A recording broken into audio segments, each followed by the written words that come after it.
Hey listeners, welcome to episode 1 of Histo Chat. This is the podcast where we uncover the truths behind the past minus the boring stuff. Kamusta kayong lahat? This is your boy, Neil NYL. And your brother MB, so tara na at buhayin natin yung mga kwento, ideya at aral na humubog sa ating bayan.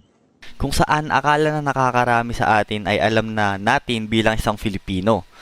Sa episode na ito, tatalakayin natin ng isa sa pinakamalaking pangalan sa kasaysayan ng Pilipinas, si Dr. Jose Rizal. At ngayong araw din ay pag-uusapan natin yung mga matatapang niyang pananaw tungkol sa katamaran ng mga Pilipino at the vibrant pre-colonial life that we don't hear enough about. And also, yung Rizal powerful call for reform and revolutionary thinking. Bago ang lahat, let's welcome our guest for today. Salamat sa pag-imbita at magandang araw mga kababayan. Ako pala si Maria na handang magbigay ng kaalaman para sa inyo. So, Miss Maria, pwede niyo ba kaming bigyan ng isang quick recap kung sino nga ba si Jose Rizal? Well, of course, he's the ultimate nationalist of the Philippines, isang manunulat, doktor at total intellectual. Siya ang nagbigay sa atin ng mga obrang nagmulat sa mata ng bayan. Kaya ngayong araw, let's focus sa isa sa mga pinaka-importanting sanaysay niya, ang Sobre la Indolencia de los Filipinos. Oo nga no, Rizal wasn't just about novels, he was about essays that slap. Pero, seryoso? Bakit kaya niya sinulat to? It's because noong panahon ng Spaniards, tinatawag nilang tamad ang mga Pilipino at isinulat ito ni Rizal noong 1890 para sagutin yung mga accusations na yon. Ano kaya yung eksaktong sinabi niya? Well, sabi niya, Filipino indolence wasn't inherent. Parang side effect siya ng centuries of oppression. Forced labor, insane taxes, and no access to education. Kaya nadrain ang motivation ng tao. That's right, plus Rizal called out na ginagamit ng Spaniards yung indolence for us to look helpless. Like, tamad kasi kayo, buti andito kami to save you. Para siyang nanggagaslight, no? Exactly! Rizal even said, hello, check nyo yung sistema nyo. It's designed to keep Filipinos down, hindi productive. So true. So let's debunk some colonial drama Rizal style. Today we will tackle Rizal's Sobre la Indolencia de los Filipinos. This essay is a chef's kiss, guys, when it comes to exposing colonial narratives. Exactly. Let's start with the basics. How did Rizal define indolence? Was it really laziness, as the Spaniards claimed? Sa tingin ko, hindi naman lahat. Kasi, Rizal flip the narrative eh.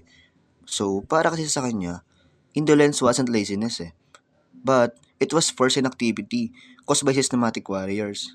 Parang, you want to hustle, but the entire system is rigged against you. Diba? And Rizal called it out. Before judging someone as lazy, ask what's stopping them. Yeah, right. And let's look at his example. Filipino farmers during colonial rule. Eto, isipin nyo to. You're a farmer, and your work is crucial for the economy. Pero, pinapatawan ka ng insane taxes. Tapos, kinukuha pa yung ani mo for tributes. Dagdag mo pa dyan, the restriction on how you're allowed to farm. So, ano pang gana mo, di ba? Ang hirap nun na. I can imagine myself to be in that position. Na parang kahit anong effort mo, walang reward. It's a vicious cycle that drains motivation. True. And Rizal wasn't just describing individual struggles here. He was highlighting a broader issue. Kaya may tanong ako para sa listeners natin and of course, para rin sa inyo. If you're working super hard but you're unfairly taxed, no rewards, and the system is rigged against you, would you keep going or would you just give up? Para sa akin sa totoo lang, kung walang pagbabago sa sistema, baka mawala na rin ako ng gana eh. Pero, kung may chance to fight for change, parang calling out those in power or creating solution, ako dun. Same here. That's what Rizal was saying. Hindi enough na mag-adjust lang tayo. We need to understand the root causes and push for systemic change. Which brings us to the principle Rizal put forward in this essay. How did he say we could serve our country? Ganito kasi yan. Si Rizal kasi, he believed in studying the nation's problem objectively. Hindi lang dapat tayo puro reklamo. Kailangan, we need to understand the history and the system that created the issue in the first place, di ba? Let's just all face it that education is key. Rizal was all about empowering people through knowledge. Sabi nga niya, knowledge is power. If you know the problem, you're better equipped to solve it.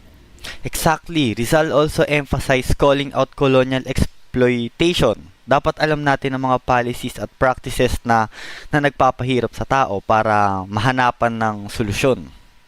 Kaya ang galing ni Rizal.